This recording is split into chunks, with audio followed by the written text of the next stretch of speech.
ఎవరెవరితోనో అనుకున్న కాంబినేషన్లు చివరికి ఎవరెవరితోనో సెట్ అవుతాయి. మురుగదాస్ సినిమా తర్వాత మహేష్ బాబుతో పనిచేసే దర్శకులుగా విక్రమ్ కుమార్, త్రివిక్రమ్ లాంటి వాళ్ల పేర్లు వినిపించాయి.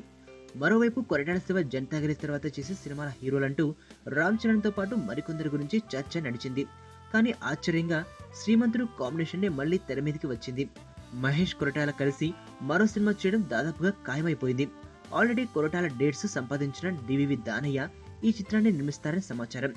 ఈ ప్రాజెక్టు సంబంధించి మరో విశేషం ఏమిటంటే, ఇందులో తాము కూడా నిర్మాణ భాగస్వాములుగా మారతామంటూ కొందరు పేరున్న నిర్మాతలు ముందుకొస్తున్నారట.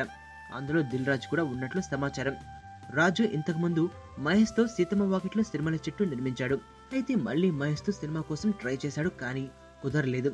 మహేష్ సినిమా అంటే బడ్జెట్ అటు ఇటుగా 100 కోట్లకు టచ్ అయిపోతున్న నేపథ్యంలో కొంతవరకు పెట్టుబడి పెట్టడానికి అవకాశం ఉంది. మురుగదాస్, మహేష్ సినిమాలకు కూడా 4-5 నిర్మాతలు జత కలిశారు. కొరటాల దర్శకత్వంలో చేయబోయే సినిమాకు కూడా రాజ్ తో పాటు ఇంకా ఒకిద్దరు నిర్మాతలు యాడ్ అయ్యే అవకాశాలు కనిపిస్తున్నాయి. బలవంతుడు బలహీనుణ్ణి భయపెట్టి బతకడం ఆనవాయితీ.